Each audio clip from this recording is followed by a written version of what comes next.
Hi. We're taking a different approach to bias today and to ethics, looking at how unethical research can happen, not about the way human subjects are treated, but about the way in which experiments and surveys are constructed.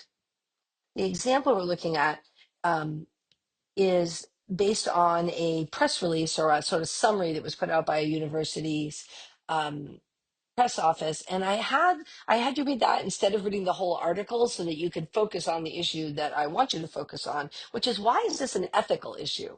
And what this article is about is the fact that policymakers draw on research, particularly surveys, to say what do people think and feel about various issues, particularly controversial issues, particularly abortion, which is an incredibly controversial issue. And I promise we're not going to get into what you think or feel about abortion. That's not the point. The point is, however, that there's a lot of unconscious bias that goes into how these instruments are constructed, and therefore into how people also interact with them and give their supposed attitudes and beliefs, but very much shaped by the way in which the question is set up that integrates stereotypes. Stereotypes create a set of social cues that shape who is imagined. We're imagining somebody who is seeking an abortion, right? Who has an unwanted or unviable or unsustainable pregnancy for whatever reason, right?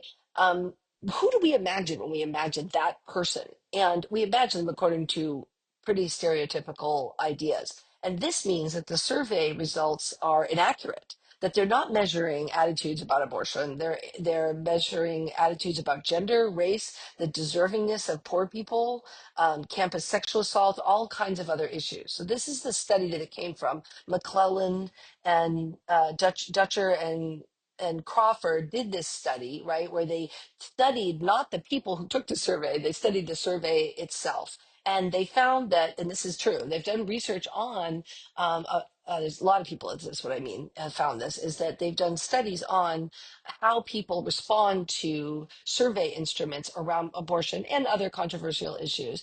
And they found that respondents, which is another way of saying subjects or participants, have found to be influenced by minor changes in question wording, format, and the item order, meaning which question you get first or second, etc. So are they really measuring abortion attitudes, or are they measuring biases about gender, race, and class?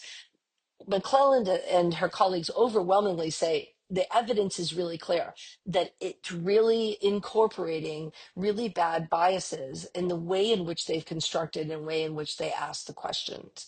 And so this really matters. And here's why it matters and why we need to do something about it, and why we need people like McClelland pointing out that the instrument is deeply flawed, that it's not accessing how we feel about abortion. It's accessing how people feel about the people who seek abortions, and of which they have very stereotypical ideas that don't actually match the numbers and reality of other, yet more researchers who've actually looked at this issue and keep track of things like age group, ethnicity group, if they give a reason why they don't want the pregnancy or can't sustain the pregnancy, and those kinds of things, right? And it doesn't match the stereotypes that people hold when they fill these out. Why does that matter? Because of a phenomenon called dispersion of bias. And what that means is that when research is done on something like attitudes about abortion, that research gets picked up very quickly by the media and gets reported as facts, as truth. And then policymakers use that supposed facts and truth to make policies that are unfair and unjust, and that reflect and further then enforce those stereotypes by causing us to believe that the socially constructed norms that we think are true about who, quote unquote, has an abortion, right, i.e., rich white women, actually is not true. Most of the people who have abortions have them because they cannot afford to sustain the pregnancy. It's not a whim, it's not something they do lightly. And many of those pregnancies are among very low income women who who would have kept the pregnancy if they could have afforded to take care of the child. But you'll notice that the same people who are trying to make abortion illegal are not voting for funding for people who have children accidentally, which is something that happens, and it takes two to make an unintended pregnancy.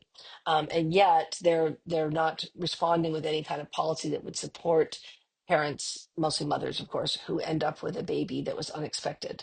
Okay, so this dispersion of bias causes real problems.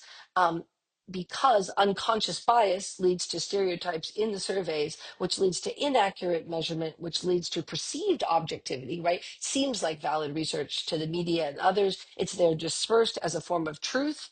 And then that leads to the unjudged policies, which only results in a circular process of reinforcing it. So why is this an ethical issue? Because the way in which we do research affects the results, which then affects the policies and the cultural ideas and norms and stereotypes about groups of people. So it's an incredibly important way of thinking about ethics. It's a little bit different from the way your book thinks about it. The way your book is talking about it is also important. Informed consent, not putting your research participants at undue harm, making sure that there's going to be positive outcomes that make the research worth the risk. Those are all good things.